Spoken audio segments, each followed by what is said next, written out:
ازيكم عاملين ايه اللي بيحصل لجسمي لما بزيد في الوزن او بخس؟ ايه اللي بيحصل جوه جسمي؟ طيب، في حاجه جوه الجسم اسمها الخلايا الدهنيه. الخلايا الدهنيه دي فيها كذا نوع، بس اهم نوع بالنسبه لنا دلوقتي هي الخلايا الدهنيه البيضاء. هو كل جسم ليه عدد خلايا معينه دهنيه بيتكون او بيتحدد من الصغر ولحد سن المراهقه.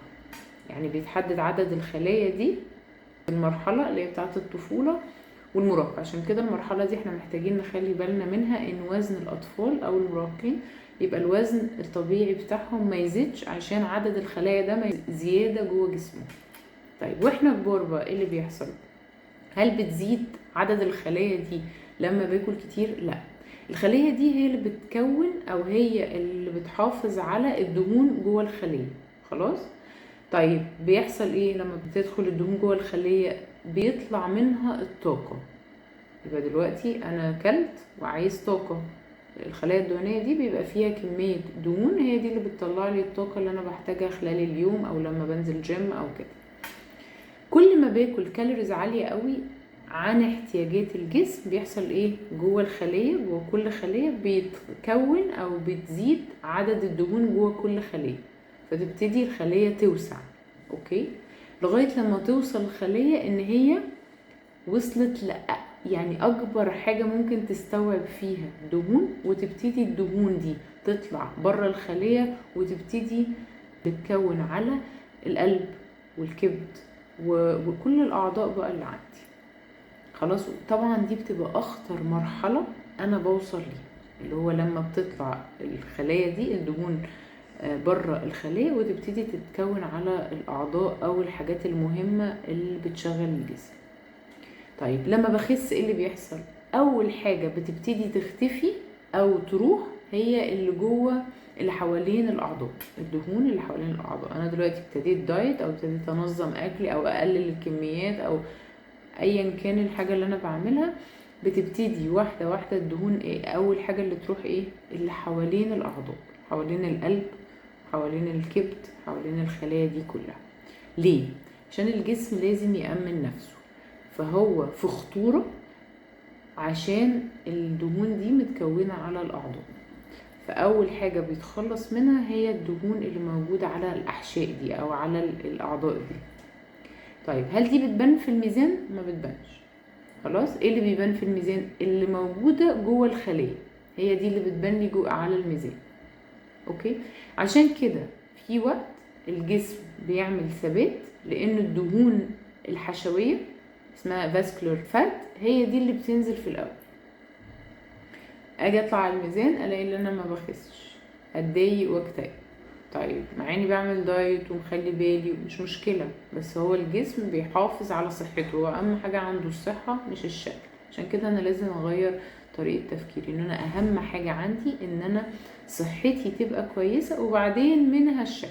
ده بيقعد وقت قد ايه؟ كل واحد حسب وزنه وحسب جسمه وحسب الميكانيزم بتاع جسمه وحسب انا مبوظت الميكانيزم بتاع الجسم ولا شغال كويس.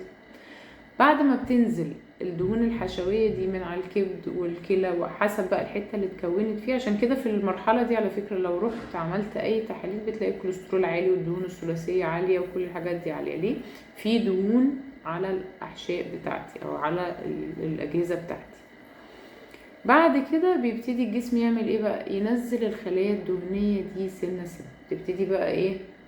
عملت رياضة، طلعت طاقة أزيد من الطاقة اللي داخلالي، فبيحصل ايه؟ تبتدي الخلايا دي تقل. وده اللي احنا بنشوفه لما بتبتدي المقاسات تنزل. طب الوزن على الميزان؟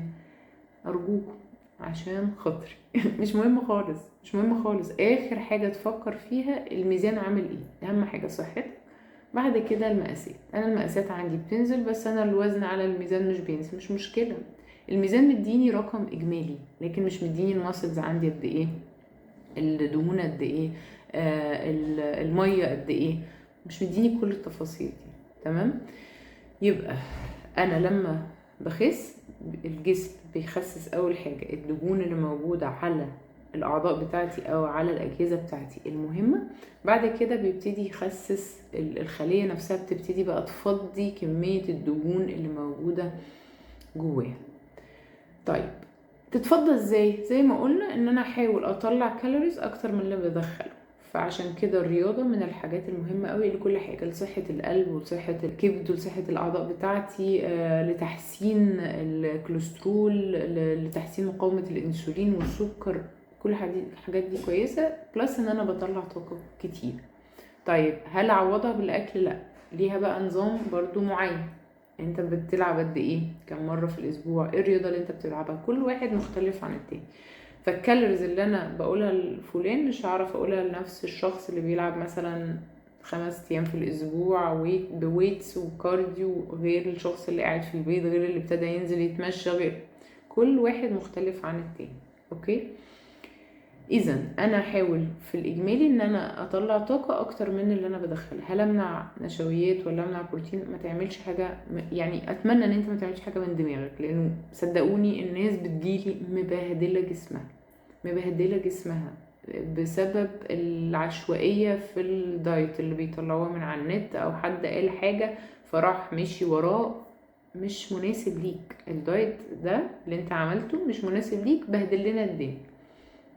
ايه المناسب ليك؟ ليها دراسة وليها علم وليها ثقافة. كنا خسينا كلنا يعني هي لو سهلة كنا كلنا رحنا خسينا في لحظة. كلنا بنحاول نخلي بالنا، بالذات الأجسام اللي زي ما قلنا الخلايا الدهنية بتاعتها كتير أو عندها وراثة في إن هو وزنها يزيد، لازم تخلي بالها. خلاص، أنا ده حاجة كده كنت عايزة بس أفهمكم ميكانيزم الجسم بيشتغل إزاي في موضوع الدهون وتخزين الدهون، وازاي ان انا اطلع الدهون. في مناطق كمان، نقطة تانية، في مناطق عند كل واحد مختلف عن التانية بتخزن دهون اكتر، دي ليها عامل وراثي. خلاص، في ناس عند البطن، في ناس عند الارداف، الولاد معظمهم عند البطن او عند الظهر، الحتة اللي ورا في الاخر تحت دي. كل الحاجات دي حاجات وراثية، دي ممكن تكون اخر حاجة بتنزل. يعني ايه اخر حاجة؟ هي بتنزل مع الوزن او مع الدهون، بس هتبان الشكل النهائي في الاواخر. خلاص، ليها رياضة معينة ممكن نشتغل عليها، برياضة معينة تعللنا الماسلز في المنطقة دي. خلاص، لكن مع الدايت بلان والرياضة الاتنين مع بعض مهمين. نسبتهم كام لكام؟ 80% نظام غذائي، 20% رياضة. يعني الاساس الدايت بلان، 20% عامل مساعد عشان كل حاجة، صحتك النفسية والجسدية والذهنية وكل حاجة مهم جدا. بس لو انت بتلعب رياضة ومش بتعمل دايت بلان، او مش بتعمل دايت، او مش مخلي بالك من الاكل، اللي انت بتعمله ده كله ملوش اي لازمة. ماشي. لو محتاجين اي حاجة ابعتولي، ولو عايز المتابعة ابعتلي. هبعتلك PDF فيه كل التفاصيل. بتابع اونلاين وبتجيلي العيادة، وبتابع ناس من برا مصر وجوا مصر، اللي انتوا عايزين انا معاكم في اي حاجة. ميرسي ليكوا خالص.